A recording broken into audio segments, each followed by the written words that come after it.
നമസ്കാരം. മലയാളി വാർത്ത ലൈഫിലേക്ക് സ്വാഗതം. 2026 ജൂലൈ 5 ഞായറാഴ്ച. ഇന്നത്തെ നിങ്ങളുടെ രാശിഫലം അറിയാം. തയ്യാറാക്കിയത് ജയറാണി EV.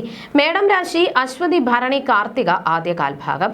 കുടുംബത്തിൽ മംഗളകർമ്മങ്ങൾ നടക്കാനും ഐക്യം വർദ്ധിക്കാനും സാധ്യത കാണുന്നു. വ്യാപാരികൾക്കും സംരംഭകർക്കും പുതിയ സാമ്പത്തിക നേട്ടങ്ങൾ സ്വന്തമാക്കാം. രോഗശാന്തി, പുതിയ വാഹനം, ആഭരണ ലാഭം എന്നിവയ്ക്ക് അനുകൂലമായ ഗ്രഹസ്ഥിതിയാണ്. ഇടവം രാശി കാർത്തിക അവസാന മുക്കാൽ ഭാഗം, രോഹിണി മകയിരം ആദ്യ പകുതി ഭാഗം. തൊഴിൽ രംഗത്ത് മികച്ച നേട്ടങ്ങൾ പ്രതീക്ഷിക്കാം. സ്ഥാനക്കയറ്റത്തിനും ശമ്പള വർധനവിനും വിലപിടിപ്പുള്ള സമ്മാനങ്ങൾ ലഭിക്കാനും യോഗമുണ്ട്. തൊഴിലില്ലാതിരുന്നവർക്ക് അർഹമായ ജോലി ലഭിക്കുകയും അതിനാൽ തിളങ്ങാൻ സാധിക്കുകയും ചെയ്യും. മിഥുനം രാശി മകയിരം അവസാന പകുതി ഭാഗം, തിരുവാതിര പുണർദം ആദ്യ മുക്കാൽ ഭാഗം.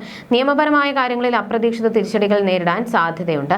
മറ്റുള്ളവരെ സഹായിക്കാനുള്ള അമിത താല്പര്യം ഒഴിവാക്കുക. അന്യരുടെ കാര്യങ്ങളിൽ മധ്യസ്ഥത വഹിക്കാനോ ഉപദേശം നൽകാനോ മുതിരുന്നത് നിങ്ങൾക്ക് തന്നെ ദോഷകരമായി ഭവിച്ചേക്കാം.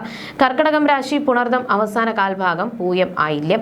അതിരുകൾ ലംഘിച്ച് മറ്റുള്ളവരുടെ വിഷയങ്ങളിൽ ഇടപെടുന്നത് വലിയ നിയമപ്രശ്നങ്ങൾക്കും സർക്കാർ നടപടികൾക്കും വഴിവെക്കും. സ്വത്ത് സംബന്ധമായ കേസുകളിൽ തിരിച്ചടികൾക്ക് സാധ്യതയുള്ളതിനാൽ ഉദ്യോഗസ്ഥരുമായി നയതന്ത്രപരമായ സമീപനം മാത്രം സ്വീകരിക്കുക.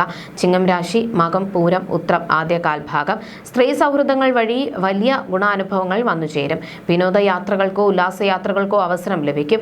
അപ്രതീക്ഷിതമായ ധനലാഭത്തിനും ഗ്രഹത്തിലേക്ക് പുതിയ അലങ്കാര വസ്തുക്കൾ സ്വന്തമാക്കാനും സാധിക്കും. കന്നിരാശി ഉത്രം അവസാന മുക്കാൽ ഭാഗം, അത്തം ചിത്തിര ആദ്യ പകുതി ഭാഗം. മാതൃസ്ഥാനീയരിൽ നിന്നുള്ള നിർലോഭമായ സ്നേഹവും സാമ്പത്തിക പിന്തുണയും വലിയ കരുത്തേക്കും. ദാമ്പത്യ ഐക്യം, തൊഴിൽ വിജയം എന്നിവ ഫലം. ഉദ്യോഗസ്ഥർക്ക് ആഗ്രഹിച്ച സ്ഥലത്തേക്ക് മാറ്റം ലഭിക്കാനും കുടുംബത്തോടൊപ്പം സന്തോഷത്തോടെ താമസിക്കാനും സാഹചര്യമൊരുങ്ങും. തുലാം രാശി ചിത്തിര അവസാന പകുതി ഭാഗം, ചോതി വിശാഖം ആദ്യ മുക്കാൽ ഭാഗം. പിതാവിനോ പിതൃതുല്യർക്കോ ആരോഗ്യ പ്രശ്നങ്ങൾ വരാൻ ഇടയുള്ളതിനാൽ അവരോടുള്ള ആശയവിനിമയത്തിൽ കൂടുതൽ സ്നേഹവും നയവും പുലർത്തുക.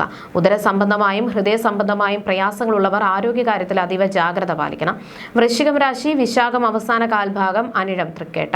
സ്വന്തം അധികാര പരിധിക്ക് പുറത്തുള്ള കാര്യങ്ങളിൽ തലയിടുന്നത് അപമാനത്തിന് കാരണമാകും. വ്യവഹാരങ്ങളിൽ ഏർപ്പെട്ടിട്ടുള്ളവർ ജാഗ്രത പാലിക്കുക.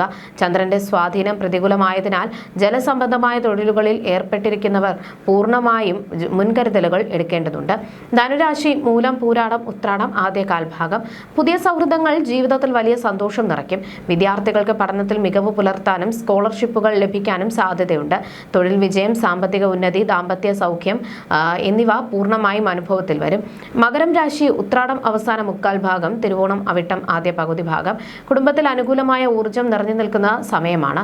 ഒരു കുഞ്ഞിന്റെ ജനനമോ വിവാഹമോ വഴി പുതിയൊരു അതിഥിയുടെ വരവ് പ്രതീക്ഷിക്കാം.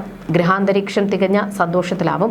കുംഭം രാശി അവിട്ടം അവസാന പകുതി ഭാഗം, ചതയം പൂരുരുട്ടാതി ആദ്യ മുക്കാൽ ഭാഗം. എഴുത്തുകാർക്കും കലാകാരന്മാർക്കും കീർത്തിയും വലിയ ധനലാഭവും കൈവരും.